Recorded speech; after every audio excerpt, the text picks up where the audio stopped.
नमस्कार दोस्तों, मैं कन्हैया लाल स्वागत करता हूं आपका इस YouTube channel study with KL sir में। दोस्तों, आज फिर आपके सामने हाजिर हूं शिक्षा मनोविज्ञान के टेस्ट को लेकर। दोस्तों, इस टेस्ट में बहुत ही महत्वपूर्ण 25 प्रश्न होंगे जो कि रीट भर्ती परीक्षा के लेवल 1 और लेवल 2 दोनों के लिए उपयोगी है। तो दोस्तों, वीडियो को अंत तक जरूर देखिए, बिल्कुल भी स्किप मत कीजिए। आपको इसमें बहुत ही बेहतरीन प्रश्न मिलने वाले हैं। चलिए दोस्तों, वीडियो को शुरू करते हैं। अगर आप चैनल पर नए हैं तो बिल्कुल चैनल को सब्सक्राइब करके बेल आइकन प्रेस कर लीजिए ताकि आने वाली वीडियो की नोटिफिकेशन आपको मिल सके। चैनल पर टेस्ट सीरीज चालू है। दोस्तों, पहला प्रश्न है, व्यक्तित्व का सर्वप्रथम विभाजन किसने किया? पेस्टालोजी, स्टैनले हॉल, अल्फ्रेड बिने और हिप्पोक्रेटिस। तो बताइए इस प्रश्न का सही उत्तर क्या है? दोस्तों, इस प्रश्न का सही उत्तर है विकल्प नंबर 4, हिप्पोक्रेटिस। दोस्तों, हिप्पोक्रेटिस ने सर्वप्रथम व्यक्तित्व का विभाजन किया था। चलिए अगला प्रश्न है दोस्तों, प्रश्न नंबर 2, विकास और अभिवृद्धि एक दूसरे के समान है, एक दूसरे के विरोधी है, एक दूसरे के पूरक है, कोई नहीं। तो बताइए इस प्रश्न का सही उत्तर क्या है? दोस्तों, इस प्रश्न का सही उत्तर है विकल्प नंबर 3, एक दूसरे के पूरक है। दोस्तों, विकास और अभिवृद्धि एक दूसरे के पूरक होते हैं, तो यहाँ पर विकल्प नंबर 3 अपना सही है। चलिए दोस्तों, अगला प्रश्न है प्रश्न नंबर 3, शेषवावस्था को गुड्डे गुड्डियों की अवस्था किसने कहा? क्रो एवं क्रो, वाटसन, वैलेंटाइन, वाइगोत्स्की। तो बताइए इस प्रश्न का सही उत्तर क्या है? दोस्तों, इस प्रश्न का सही उत्तर है विकल्प नंबर 4, वाइगोत्स्की। दोस्तों, वाइगोत्स्की ने शेषवावस्था को गुड्डे गुड्डियों की अवस्था कहा है। चलिए अगला प्रश्न है दोस्तों, प्रश्न नंबर 4। प्रश्न नंबर 4 है, सर्वाधिक उपयुक्त जीवित रहता है किसका कथन है? Lamarck, McDougall, Darwin, crow and crow. तो बताइए इस प्रश्न का सही उत्तर क्या है? दोस्तों, इस प्रश्न का सही उत्तर है विकल्प नंबर 3, डार्विन। दोस्तों, डार्विन ने कहा था कि जो सर्वाधिक उपयुक्त होता है वो जीवित रहता है।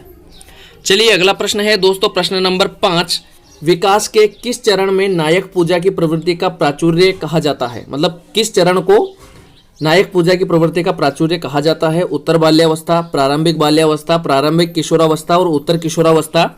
तो बताइए इस प्रश्न का सही उत्तर क्या है?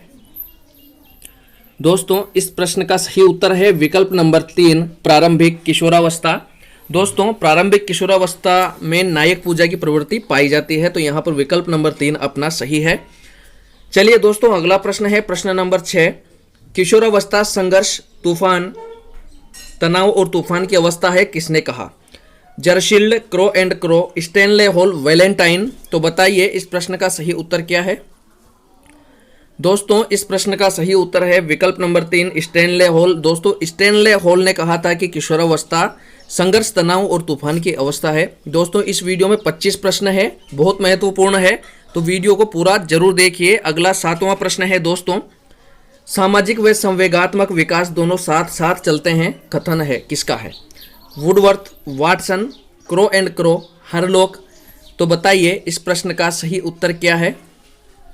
दोस्तों, इस प्रश्न का सही उत्तर है विकल्प नंबर 3, क्रो एंड क्रो। सामाजिक व संवेगात्मक विकास दोनों साथ साथ चलते हैं, ये क्रो एंड क्रो ने कहा था। दोस्तों, अगला प्रश्न है प्रश्न नंबर 8।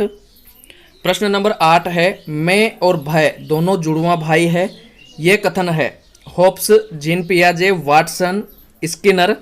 तो बताइए इस प्रश्न का सही उत्तर क्या है? दोस्तों, इस प्रश्न का सही उत्तर है विकल्प नंबर 1, होब्स। दोस्तों, होब्स ने कहा था मैं और भय दोनों जुड़वा भाई है, यह कथन होब्स का है, तो विकल्प नंबर 1 अपना सही है। चलिए दोस्तों, अगला प्रश्न है प्रश्न नंबर 9, किसके अनुसार भाषा विचार की अंतर्वस्तु का निर्धारण करती है? चोम्स्की, जीन पियाजे, कोहलबर्ग, स्किनर। तो बताइए इस प्रश्न का सही उत्तर क्या है? दोस्तों, इस प्रश्न का सही उत्तर है विकल्प नंबर 2, जीन पियाजे। जीन पियाजे के अनुसार भाषा विचार की अंतर्वस्तु का निर्धारण करती है, तो विकल्प नंबर 2 अपना सही है। चलिए दोस्तों, अगला प्रश्न है प्रश्न नंबर 10, चिंतन मानसिक प्रक्रिया का एक ज्ञानात्मक पहलू है, ये कथन किसका है? Skinner, Watson, Valentine, J S. Ross. तो बताइए इस प्रश्न का सही उत्तर क्या है? दोस्तों, इस प्रश्न का सही उत्तर है विकल्प नंबर 4, जे.एस. रोस। यहाँ पर जे.एस. रोस अपने सही होगा। चलिए दोस्तों, अगला प्रश्न है प्रश्न number 11, the conditions of learning पुस्तक के लेखक हैं गेने, थॉर्नडाइक, आशुबेल, स्किनर। तो बताइए इस प्रश्न का सही उत्तर क्या है। दोस्तों इस प्रश्न का सही उत्तर है विकल्प नंबर 1 गेने। दोस्तों गेने की ही पुस्तक का नाम है द कंडीशंस ऑफ लर्निंग। चलिए अगला प्रश्न है प्रश्न नंबर 12। सीखना आवश्यकता की पूर्ति की प्रक्रिया के द्वारा होता है, कथन संबंधित है सीखने के सूझ के सिद्धांत पर, प्रबलन सिद्धांत से, संबद्ध प्रतिक्रिया सिद्धांत से, प्रयत्न एवं भूल के सिद्धांत से। तो बताइए इस प्रश्न का सही उत्तर क्या है। दोस्तों इस प्रश्न का सही उत्तर है विकल्प नंबर 2 प्रबलन सिद्धांत से। यहाँ पर विकल्प नंबर 2 अपना सही हो जाएगा। अगला प्रश्न है दोस्तों प्रश्न नंबर 13। अभिप्रेरणा वे शारीरिक व मनोवैज्ञानिक दशाएं हैं जो किसी कार्य को करने के लिए प्रेरित करती है, कथन है McDougall, Sorensen, crow and crow, Woodworth. तो बताइए इस प्रश्न का सही उत्तर क्या है। दोस्तों इस प्रश्न का सही उत्तर है विकल्प नंबर 1 मैकडूगल। दोस्तों मैकडूगल ने ही कहा था कि अभिप्रेरणा वे शारीरिक व मनोवैज्ञानिक दशाएं हैं जो किसी कार्य को करने के लिए प्रेरित करती है। अगला प्रश्न है दोस्तों प्रश्न नंबर 14। ऐसी सुरक्षा प्रक्रिया जिसके अंतर्गत कोई व्यक्ति अपने विचारों एवं क्रियाओं को दूसरे व्यक्ति के अनुरूप बनाने का प्रयत्न करता है कहलाती है दमन, अंतःक्षेपण, प्रक्षेपण और तादात्म्यकरण। तो बताइए इस प्रश्न का सही उत्तर क्या है। दोस्तों इस प्रश्न का सही उत्तर है विकल्प नंबर 4 तादात्म्यकरण। दोस्तों दूसरे के अनुरूप अपने आप को ढाल लेना तादात्म्यकरण होता है। चलिए अगला प्रश्न है प्रश्न नंबर 15। बहुबुद्धि सिद्धांत के प्रतिपादक हैं गिलफोर्ड, स्पीयरमैन, गार्डनर, टर्मन। तो बताइए इस प्रश्न का सही उत्तर क्या है। दोस्तों इस प्रश्न का सही उत्तर है विकल्प नंबर 3 गार्डनर। दोस्तों गार्डनर ने ही बहुबुद्धि सिद्धांत का प्रतिपादन किया था। चलिए अगला प्रश्न है दोस्तों प्रश्न नंबर 16। व्यक्तित्व का कौन सा भाग समाज के नैतिक मूल्यों और आदर्शों के आधार पर विकसित होता है, इदम, अहम, परम अहम, लिबाइंडी। तो बताइए इस प्रश्न का सही उत्तर क्या है। दोस्तों इस प्रश्न का सही उत्तर है विकल्प नंबर 3 परम अहम। समाज के नैतिक मूल्यों और आदर्शों के अनुरूप परम अहम विकसित होता है। चलिए अगला प्रश्न है दोस्तों प्रश्न नंबर 17। मंगोलिज्म होता है किशोरापराध, मानसिक रोग, मंदबुद्धि, प्रतिभाशाली बालक। तो बताइए इस प्रश्न का सही उत्तर क्या है। दोस्तों इस प्रश्न का सही उत्तर है विकल्प नंबर 3 मंदबुद्धि। दोस्तों जो मंगोलिज्म है ये मंदबुद्धि बालक से संबंधित है, विकार होता है, बीमारी होती है। चलिए अगला प्रश्न है प्रश्न नंबर 18। राष्ट्रीय शिक्षा दिवस कब मनाया जाता है, 5 अक्टूबर, 5 सितंबर, 11 नवंबर, 15 अगस्त। तो बताइए इस प्रश्न का सही उत्तर क्या है। दोस्तों इस प्रश्न का सही उत्तर है विकल्प नंबर 3 11 नवंबर। दोस्तों जो राष्ट्रीय शिक्षा दिवस है वो 11 नवंबर को मनाया जाता है। चलिए अगला प्रश्न है दोस्तों प्रश्न नंबर 19। NCF 2005 का आदर्श वाक्य है सब पढ़े सब बढ़े, सबका साथ सबका विकास, शिक्षा बिना बोझ के ये सभी। तो बताइए इस प्रश्न का सही उत्तर क्या है। दोस्तों इस प्रश्न का सही उत्तर है विकल्प नंबर 3 शिक्षा बिना बोझ के। चलिए अगला प्रश्न है दोस्तों प्रश्न नंबर 20। शिक्षण क्रियाओं की एक विधि है जो सीखने की उत्सुकता जागृत करती है, ये किसने कहा, Crow and Crow, B.O. Smith, Cronbach, Hilgard. तो बताइए इस प्रश्न का सही उत्तर क्या है। दोस्तों इस प्रश्न का सही उत्तर है B.O. स्मिथ। B.O. स्मिथ का ही ये कथन है, तो विकल्प नंबर 2 अपना सही हो जाता है। चलिए अगला प्रश्न है प्रश्न नंबर 21। लियोपोल्ड बेलक ने किस परीक्षण को विकसित किया, CAT, TTCT, MBTI, DAT। तो बताइए इस प्रश्न का सही उत्तर क्या है।